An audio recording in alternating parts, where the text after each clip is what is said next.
All right, welcome back to another episode of Conversations with Jay. I got another special guest in the building. I'm gonna let her introduce herself. Hello, everyone. It's RapCrush. You know what I'm saying? That's me. You feel me? That girl. All right, now, which one is your actual rap name? RapCrush or Brittany? No, it's no more Brittany. What is it? It's RapCrush. So you completely? Yeah, it's gone. Oh, what happened with that? I just don't like it no more. Why not? Cause it's old and it's, it's not. I don't like it. So what made you run with RapCrush? Cause RapCrush is just more mature, and then it's like a question mark. Like when you see RapCrush, it's like you don't know what it really is. It is intriguing and interesting. It make you want to click on it to find out what it's about. And that's why that's just my whole little thing, right? That's my whole little thing going on right now. All right, now we jumped into your name, so let's rewind a little bit. Where you from? I'm from Chicago, South Side, you feel me? Yeah. Born and raised your entire life. Yeah. And then I stayed in the city, Inglewood. I stayed out there till like 7, 8. Then I moved to the burbs. So like I'm like slightly burb, slightly city, you feel me? Uh-huh. I was just saying it the other day, like I feel like I'm more suburban than city girl, city girl life. So, honestly, is there a difference? Like, I know that the only difference between the suburbs and the city is the address. So, do you feel like there was a difference between growing up in the city compared to the suburbs? I mean, a long time ago, yeah. Now it's kind of the same. The suburbs is just as bad as the city now. Previously, I feel like it was a difference, but now it's the same. Everybody from the city moving to the burbs. So you came up in Chicago. So what was that? What was it like growing up for you? Because we in two different age I was ranges. just telling somebody, my childhood was lit. Like, I had the funnest childhood. Like, when I was a kid, we used to go to the candy store. Okay, we used to get in trouble because we used to go to the candy store. We used to be playing outside. We had built the whole clubhouse. Everybody on the block was friends. Everybody knew each other. It was fun as hell. I feel like these kids nowadays, they really like my fun and they fun two totally different. I really could say I had a fun ass childhood. Like I did everything, parties, all that. Do you think you were able to have more fun because it was more of a community feel, or it was just that's your personality? I think it was more as a community feel because, like I said, everybody on the block knew everybody. Like, you know what I'm saying? Everybody knew everybody. Everybody was friends. It was just like you had no choice, kind of like, So I feel like it is more community. So at what age did you start getting into music? I started getting into music when I was about 12, 13. That's the 12, 13. That's that whole little age limit. Cause like that was around when Millie came out, and that's kind of how I started. Lil Wayne and Millie. That's how I started writing music. Cause I used to memorize that whole song. I wrote that whole song out. I memorized that whole song. I used to rap it like and then that just started something. So what did that song do to you? I don't know. It was just so raw. It was just so raw. The way he was rapping, I was just like, "Dad, this is raw." Before that, was you into music? No, not really. That's the weird part. Like a lot of people be doing interviews and stuff. They be like, "Oh, I've been making music since I was little." No, I did not. When I was young, I was like silly as hell. Actress silly. Feel me? So no, but I was just real silly. I wasn't doing music when I was little. My daddy did music. I used to go to the studio with him, right? But it wasn't never like no situation like oh my gosh. I used to be like, ugh. You used to hate it. Yeah, so that's the weird part. Okay, so Lil Wayne or Millie is the reason you making music today. Yes, and it was that song I memorized, and then I memorized "Do or Die," "Do You" with Twista and "Do or Die." Yep, I memorized that song, typed that out on my computer, and then I started memorizing that too, and that started something.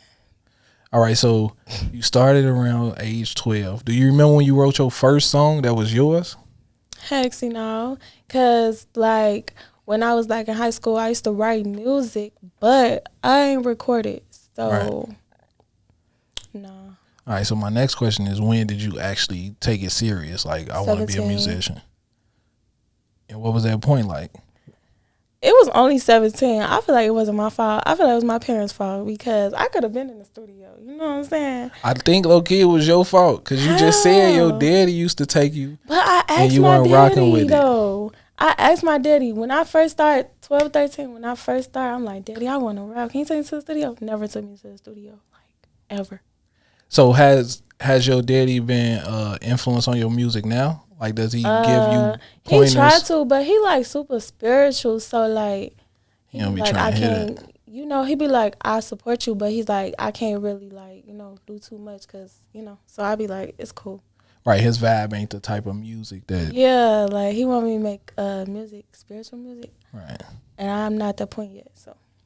All right, now I don't know when I first came across your music, but it was a minute ago, and to see you still making music and perfecting your craft, like a lot of people would have been gave up.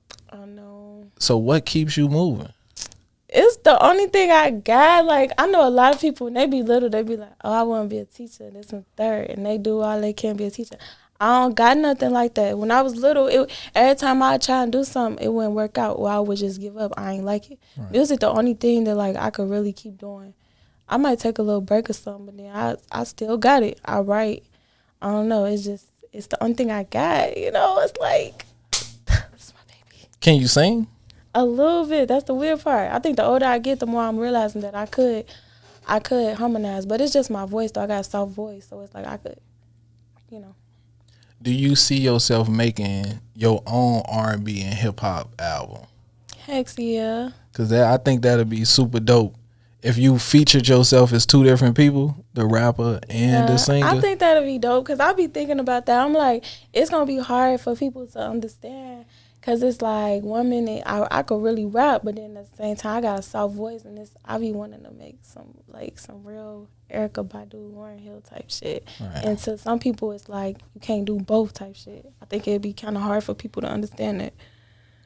Okay, now you also a songwriter, right? Mm-hmm. Can you tell us anybody you wrote a song for, or no, is it a song? I'm trying to write for more people because it's songs that I have that I don't want. I would give to somebody. But I think when Chicago artists, they do not be wanting nobody write for them. Everybody want to do stuff they self. That's cool and all, but it's just like, I just feel like when it comes to music, you got to be open.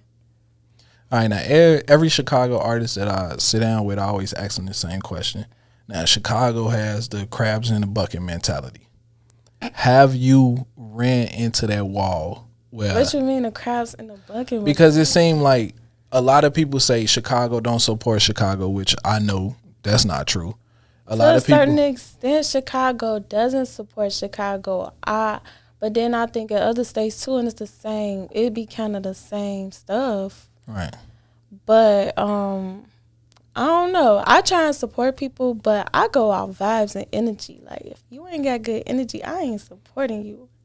And I don't care how people take that. Like, you got bad energy, I'm not supporting you because at the end of the day, I don't be on no hating shit. I support good talent, but I'm not finna be supporting somebody that like don't support me back or just feel like they the shit. Like, I don't like that. I don't like that type of mentality at all. It's not cool.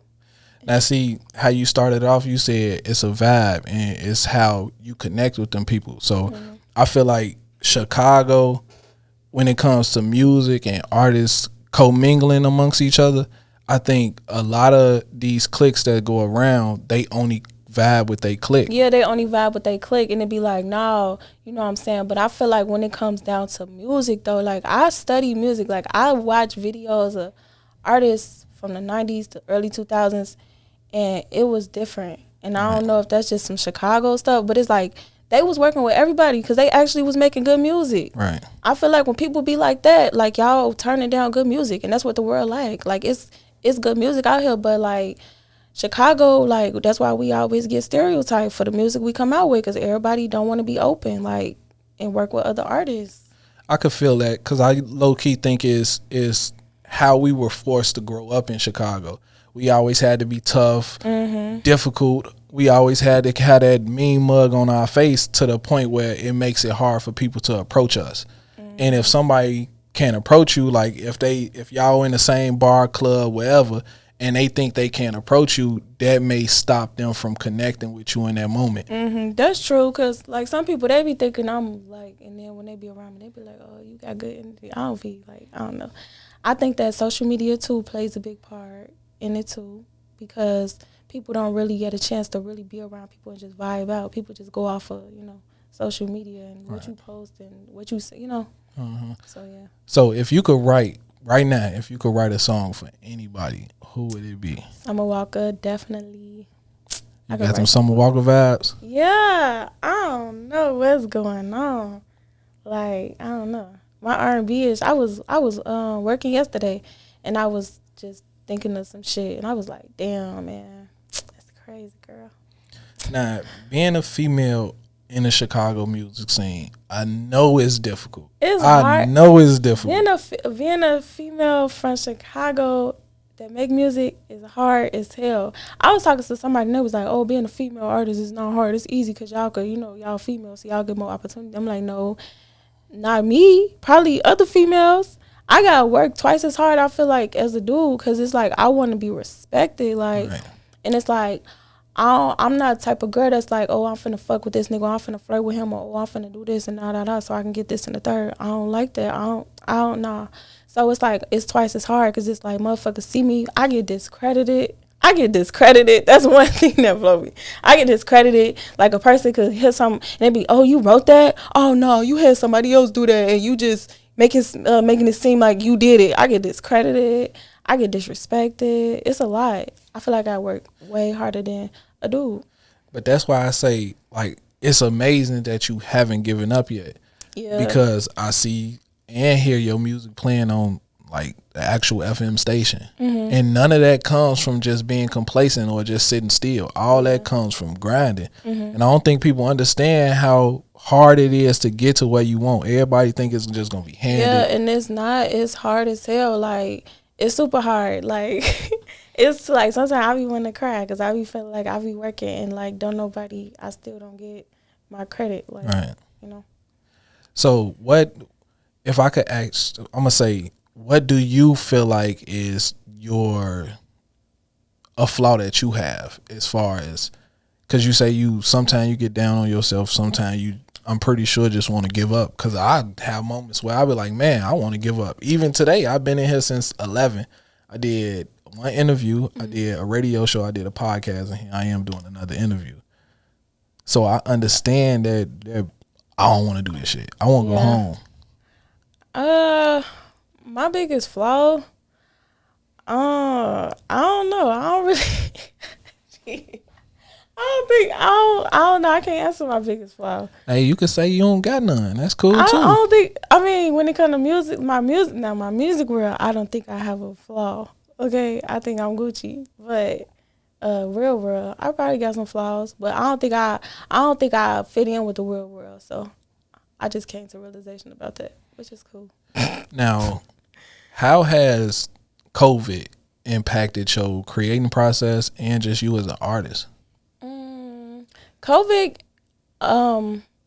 has opened up a lot for me and at the same time slowed me down, but it's cool though. But it opened a lot for me because then that's when I wrote Body Goes. I really could sit down, like I said, and write my music and then think too. Because sometimes when the world open and all that type of stuff, you know what I'm saying, you be on the move, you just be trying to do stuff. You don't really have the time to sit down and think. So I really could sit down and think before I actually do stuff and be like, nah, I don't want to do that, or I want to do that, or, Right. So that's how that affected me or whatever. Are there any artists that you want to work with? In general, or just from Chicago? In general. It could be, you can mix Chicago with other states. I definitely like this. I definitely want to work with Shauna. I definitely think that we could make something really, really high. Go ahead, speak that into existence. Shauna might see this. Okay. Definitely Shauna. Stunt Taylor. Definitely want to work with Stunt Taylor. Music, industry-wide, definitely Dreezy. I'm sorry. Tink. Oh, yes, definitely Tink. I'm trying to think of some. I don't really have, like, I listen to a lot of, and I want to work with Ty Money. I just named all Chicago artists. But that's how it goes. Oh yes, yes, definitely, I actually got a song for Jeremiah. I'm just like, yo, I'm gonna just save it. Now, where do you see yourself taking the music? I honestly think the music gonna push me to a good point in life, but I really want to I wouldn't mind sitting back being a songwriter, because like the way that the industry is, like I don't really want to sign no deal, because I know like they're going to try and put me in this, oh yeah, I think that you should be this girl, and I'm gonna be, no, I'm not that girl. So I just honestly just want to push it as far as I can, but I really don't think I want to sign no deal, nothing like that. I'd be cool just being a songwriter in the background, getting my little money. Yeah, I think being a songwriter is like a dope lane, because you get your credit in the industry, but at the same time, your face don't have to be out there. Yeah. You can still end up being a normal person, enjoying life. Yeah, and the older I get, I'm just like, I ain't trying to do all that. I don't think I could do all that. All right, now earlier I said you got music played on radio. How are you able to get that accomplished? My DJ, I ain't gonna lie to you. And the crazy part about it, people think like we just linked. No, my DJ, I've been rocking with him for like 5-6 years. Yeah, we've been rocking for like 5-6 years. And we had other songs or whatever, like the F It Up song, but that ain't do that. I thought that would have did better than this song. That ain't do better. All he did is send the songs to all the DJs. Everybody like it. Every DJ like it. A&Rs, all that. Everybody like the song. I'm just like, that's crazy. And that's how I keep playing. Like, motherfuckers playing it because they like the song. Like, that's crazy. Now, what I don't think artists understand is you have to send your music out. Like, most artists post it on social media and think they sending their music out. Like, no, ain't no telling who actually gonna come across it on social media. It may work, you know what I'm saying? But 9 out of 10, it don't take off just based on social media. Yeah. So shout out to your DJ, your team, everybody, because a song will only go as far as you allow it to go. And once you understand about pushing your record and actually getting it out of Chicago and DJ pools and all that, well, record pools, then that's when you can call yourself an artist, if you ask me, because it's now you taking it serious. Now you treating it like it's a business. And I don't think a lot of Chicago artists understand that part of it.